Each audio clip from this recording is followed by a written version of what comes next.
الحمد لله نحمده ونستعينه ونستغفره ونؤمن به ونتوكل عليه ونعوذ بالله من شرور أنفسنا ومن سيئات أعمالنا من يهده الله فلا مضل له ومن يضلله فلا هادي له ونشهد أن لا إله إلا الله وحده لا شريك له ونشهد أن سيدنا وسندنا ونبينا ومولانا محمدا عبده ورسوله أرسله الله إلى كافة للناس بشيرا ونذيرا وداعيا إلى الله بإذنه وسراجا منيرا أما بعد فقد قال الله تبارك وتعالى في القرآن المجيد والفرقان الحميد فأعوذ بالله من الشيطان الرجيم بسم الله الرحمن الرحيم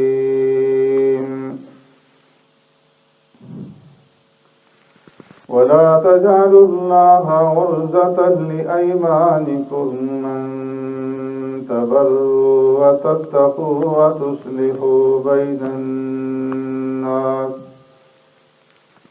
والله سميع عليم لا يؤاخذكم الله باللغو في أيمانكم ولكن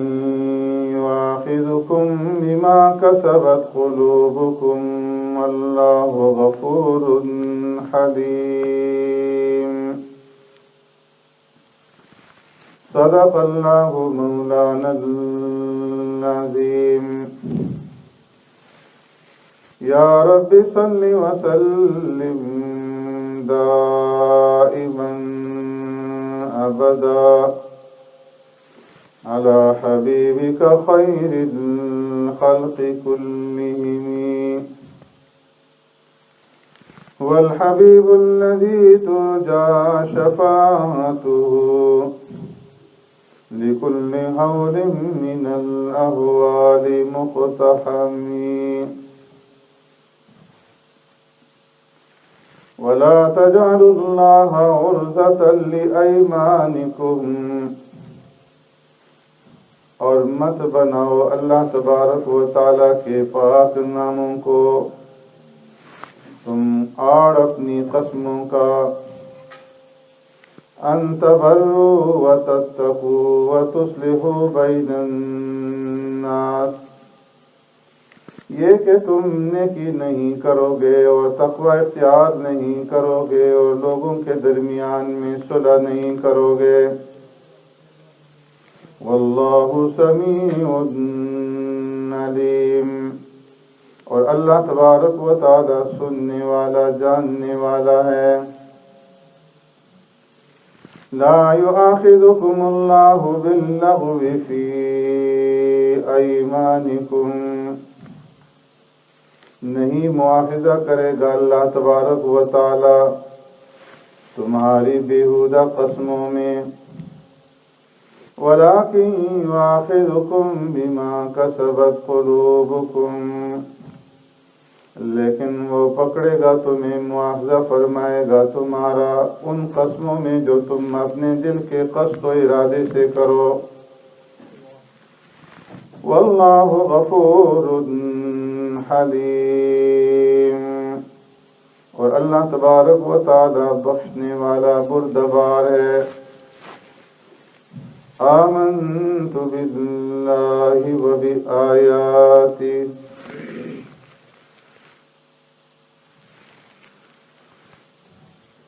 میرے محترم دوستوں، بزرگوں، بھائیوں،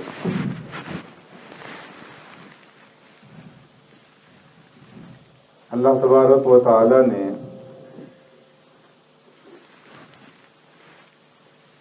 ان آیات میں لوگوں کے اندر پائی جانے والی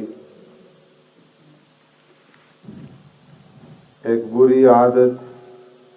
کا ذکر فرمایا ہے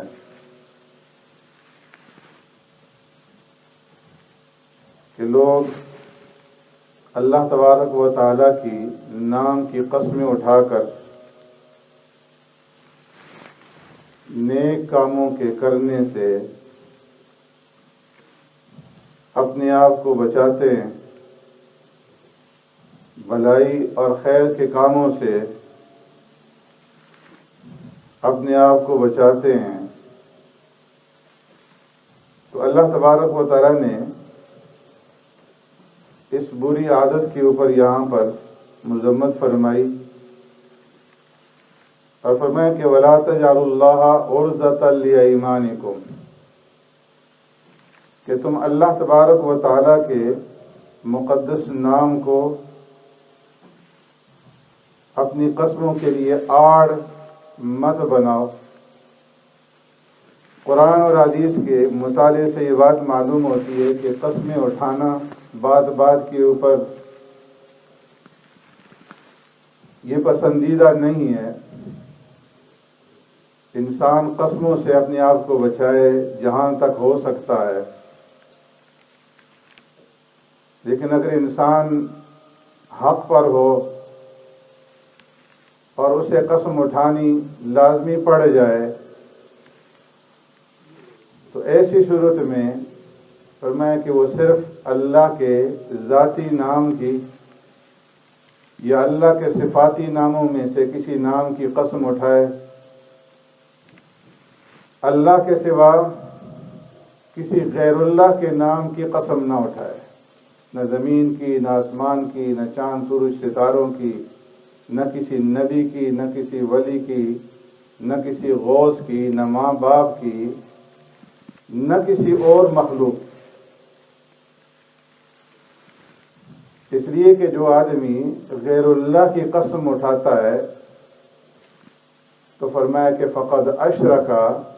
جس نے غیر اللہ کے نام پر قسم اٹھائی اس نے اللہ کے ساتھ شرک کیا۔ اگر غیر اللہ کے نام پر قسم اٹھائی جائے اور پھر جس طرح اللہ کی تعظیم ہے اس کے دل کے اندر غیر اللہ کی بھی اسی طرح سے تعظیم ہو، یا جس طرح اللہ کی صفات میں سے کسی صفت کی تعظیم ہے غیر اللہ کی صفات میں سے کسی صفت کی اس طرح سے تعظیم کی جائے تو یہ کھلا ہوا شرک ہے اور اس سے انسان کافر اور مشرک ہو جاتا ہے۔ لیکن اگر غیر اللہ کی دل کے اندر تعظیم نہیں ہے اور پھر بھی اس کے نام کی قسم اٹھا رہا ہے تو یہ بھی تعظیم سے خالی نہیں ہے۔ اس لیے مطلقاً قسم اٹھانا یہ بھی بہتر نہیں ہے کہ آدمی جہاں تک ہو سکے قسم نہ اٹھائے اور قسم اٹھانے سے اپنے آپ کو بچا کر کے رکھے، لیکن جہاں ضروری ہو جائے قسم اٹھانی اور حق پر ہو آدمی تو فرمایا اس صورت میں پھر صرف اللہ کے نام کی قسم اٹھائے یا اللہ کے صفاتی ناموں میں سے کسی صفت کی قسم اٹھائے، اس کی مخلوقات میں سے باقی کسی چیز کی قسم نہ اٹھائے۔ اس لیے فرمایا کہ وَلَا تَجْعَلُوا اللَّهَ عُرْضَةً لِأَيْمَانِكُمْ أَن تَبَرُّوا، کہ کوئی آدمی قسم اٹھائے اللہ کے نام کی اور کہے کہ میں یہ نیک کام نہیں کروں گا، وَتَتَّقُوا، قسم اٹھائے کہ میں تقوی اختیار نہیں کروں گا، وَتُصْلِحُوا بَيْنَ النَّاسِ، اس بات کی قسم اٹھائے کہ میں لوگوں کے درمیان میں صلح نہیں کراؤں گا، جس طرح لوگ قسمیں اٹھا دیتے ہیں کہ فلاں کے ساتھ ہمارا رشتہ ناتا ختم، فلاں کی بیاہ اور شادی کے اندر ہم نہیں جائیں گے، فلاں کے گھر نہیں جائیں گے، فلاں سے بات چیت نہیں کریں گے، فلاں کے ساتھ بھلائی اور خیر اور نیکی نہیں کریں گے، ماں باپ کی بات نہیں مانیں گے یا ماں باپ کی ساتھ بات چیت نہیں کریں گے۔ تو فرمایا کہ کسی چیز کا جو اللہ نے کرنے کا حکم دیا ہے اس کے نہ کرنے کے اوپر قسم اٹھانا، اور جس چیز سے اللہ نے روکا ہے اس کے کرنے کے اوپر قسم اٹھانا، یہ قسم ناجائز ہے۔ ایسی قسمیں مت اٹھاؤ اور پھر یہ کہو کہ جی ہم نے تو قسم اٹھا لی، اب ہم یہ کام نہیں کر سکتے۔ اس آیت کریمہ کا شان نزول یہ ہے کہ حضرت عبداللہ ابن رواحہ رضی اللہ تعالیٰ عنہ ایک صحابی تھے، ان کی اپنی بہنوئی کے ساتھ کسی بات کے اوپر ناچاقی ہو گئی، اس کے اور بہن کے درمیان میں، بہنوئی اور بہن کے درمیان میں طلاق ہو گئی، اور طلاق کے بعد جو ان کے بہنوئی تھے حضرت بشیر، انہوں نے دوبارہ رجوع کرنا چاہا، صلح کرنا چاہا، تو حضرت عبداللہ ابن رواحہ رضی اللہ تعالیٰ عنہ نے قسم اٹھا لی کہ نہ تو میں ان کے گھر جاؤں گا، نہ ان سے بات چیت کروں گا، اور نہ بہن اور بہنوئی کے درمیان میں صلح کروں گا۔ اس کے اوپر قسم اٹھا لی۔ اب جب کوئی ان سے بات کرتا تو کہتے کہ میں نے تو اللہ کے نام کی قسم اٹھائی ہوئی ہے اور میں ان کے پاس نہ جا سکتا ہوں نہ ان کے درمیان میں صلح کرا سکتا ہوں۔ تو اس پہ اللہ تبارک و تعالیٰ نے اس آیت کریمہ کو نازل فرمایا، وَلَا تَجْعَلُوا اللَّهَ عُرْضَةً لِأَيْمَانِكُمْ أَن تَبَرُّوا وَتَتَّقُوا وَتُصْلِحُوا بَيْنَ النَّاسِ، کہ تم اللہ کے نام کو آڑ مت بناؤ اس بات میں کہ تم نیکی نہیں کر سکتے، تقوی اختیار نہیں کر سکتے اور لوگوں کے درمیان میں صلح نہیں کر سکتے۔ بعض رات مفسرین نے فرمایا کہ یہ آیت کریمہ سیدنا صدیق اکبر رضی اللہ تعالیٰ عنہ کے بارے میں نازل ہوئی کہ جب ام المؤمنین سیدہ طاہرہ حضرت عائشہ صدیقہ رضی اللہ تعالیٰ عنہ پر منافقین نے غزوہ بنو مستلق سے واپسی کے اوپر تہمت اور الزام لگایا، اور پھر اللہ تبارک و تعالیٰ نے ام المؤمنین عائشہ صدیقہ رضی اللہ تعالیٰ عنہ کو قرآن کریم کی آیات اتار کر کے اس الزام سے بری کر دیا۔ فرمایا لولا سمعتموہ قلتم ما یکون لنا ان نتکلم بہذا سبحانک ھذا بہتان عظیم، کہ جب تم نے ام المؤمنین کے اوپر یہ الزام سنا تھا تو تم نے کیوں نہ کہہ دیا کہ ہمارے لیے کسی طرح بھی مناسب نہیں ہے کہ اپنی زبانوں کے اوپر بھی یہ بات کو لائیں۔ سبحانک ھذا بہتان عظیم، کہ اللہ تیری ذات پاک ہے، یہ تو بہت بڑا بہتان ہے۔ اور اللہ نے ام المؤمنین کی پاکی کو یوں بیان فرمایا، الخبیثات للخبیثین والخبیثون للخبیثات والطیبات للطیبین والطیبون للطیبات اولئک مبرؤون مما یقولون، کہ جو ناپاک عورتیں ہوتی ہیں وہ ناپاک مردوں کے لیے اور ناپاک مرد ناپاک عورتوں کے لیے، پاک دامن عورتیں پاک دامن مردوں کے لیے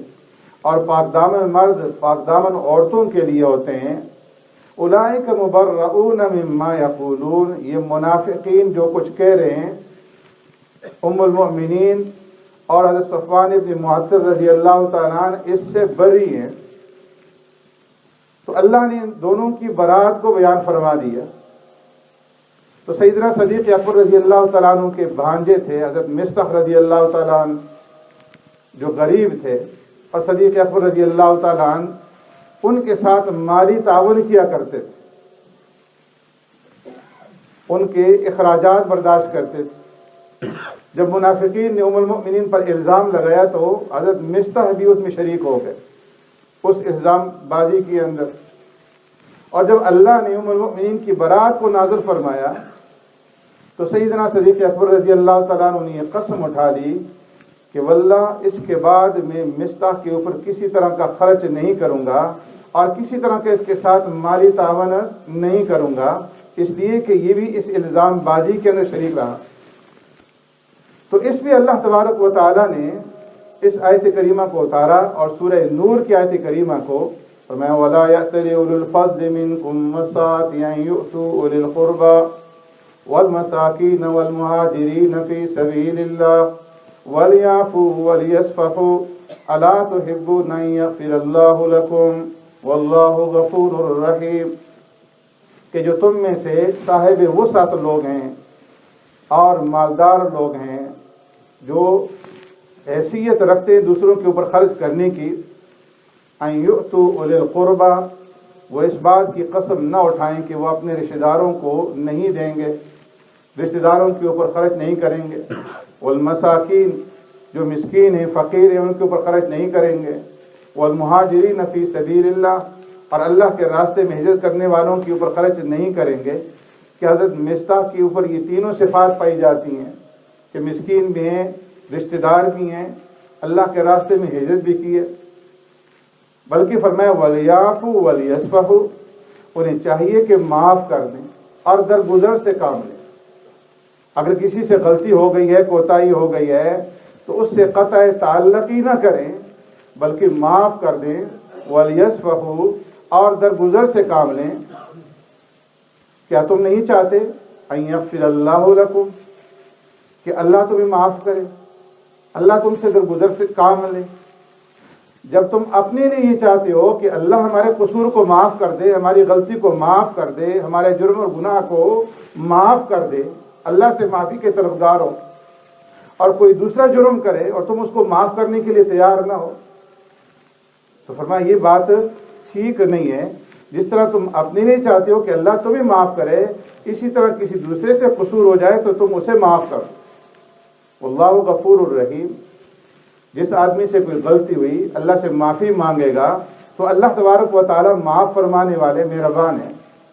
تو سیدنا صدیق اکبر رضی اللہ تعالیٰ عنہ نے فوراً فرمایا کہ اے اللہ، ہم آپ سے معافی مانگتے ہیں، اور فوراً اپنی قسم کو توڑ دیا اور حضرت مصطح رضی اللہ تعالیٰ عنہ کے اوپر خرچ کرنے شروع کر دیے۔ تو اس لیے اللہ نے فرمایا کہ وَلَا تَجْعَلُوا اللَّهَ عُرْضَةً لِأَيْمَانِكُمْ، کہ تم اپنی قسمیں اٹھا کر کے یہ بہانہ بازی مت کیا کرو کہ ہم نے قسم اٹھا لی ہے اور اب ہم کوئی نیکی کا کام نہیں کریں گے، تقوی کا کام نہیں کریں گے، کسی کے ساتھ بھلائی نہیں کریں گے، اس لیے کہ ہم نے تو قسم اٹھا لی ہے کہ ہم اس آدمی کے ساتھ بات چیت نہیں کریں گے، ہم نے تو قسم اٹھا لی ہے کہ اس کے گھر نہیں جائیں گے، ہم نے تو قسم اٹھا لی ہے کہ اس کے ساتھ تعلقات نہیں رکھیں گے، اللہ کے نام کی قسم ہے۔ تو اب اگر ہم قسم توڑیں گے تو ہم حانث ہو جائیں گے، اس لیے ہم قسم نہیں توڑ سکتے۔ تو فرمایا یہ بہانہ بازی ہے، اگر کسی غلط کام کے اوپر تم قسم اٹھا لو تو پھر فوراً اس قسم سے رجوع کر لو، توڑ لو اور کفارہ ادا کرو، اور اس کام کو کرو جو خیر والا کام ہے، جو بھلائی والا کام ہے۔ حضرت عبد الرحمن ابن سمرہ رضی اللہ تعالیٰ عنہ فرماتے ہیں کہ میں اپنے چچزاد بھائی کے پاس گیا، مجھے ضرورت تھی تو میں اپنی حاجت اور ضرورت لے کر کے اس کے پاس گیا کہ مجھے ضرورت ہے، میری امداد کرو، میرے ساتھ تعاون کرو، تو انہوں نے انکار کر دیا اور میرے ساتھ تعاون نہ کیا۔ بعد میں جب انہیں ضرورت پڑی تو وہ میرے پاس آئے اور مجھ سے تعاون چاہنے لگے، تو میں اللہ کے رسول صلی اللہ علیہ وسلم کے پاس گیا اور میں نے عرض کیا کہ اللہ کے رسول، مجھے ضرورت پیش آئی، میں اپنے چچزاد کے پاس گیا، انہوں نے میرے ساتھ تعاون نہیں کیا، میری مدد نہیں کی، میں نے قسم اٹھا لی کہ میں بھی اس کے ساتھ کوئی تعلق نہیں رکھوں گا اور اس کے ساتھ کوئی مدد نہیں کروں گا، اس لیے کہ اس نے میرے ساتھ تعاون نہیں کیا۔ تو اللہ کے رسول صلی اللہ علیہ وسلم نے ارشاد فرمایا کہ خیر اور بھلائی کا کام کرو، اپنی قسم کو توڑ دو، کفارہ ادا کرو۔ اس لیے فرمایا کہ اگر کوئی آدمی ایسی قسم اٹھا لے کہ جس میں کسی نیکی کے کام کرنے کے چھوڑنے کی قسم ہو یا کسی برائی کے کام کے کرنے کی قسم ہو، تو اس قسم کو توڑ دے اور کفارہ ادا کر کے اس نیکی کے کام کو کر ڈالے۔ سبحانک اللہم و بحمدک، نشہد ان لا الہ الا انت، نستغفرک۔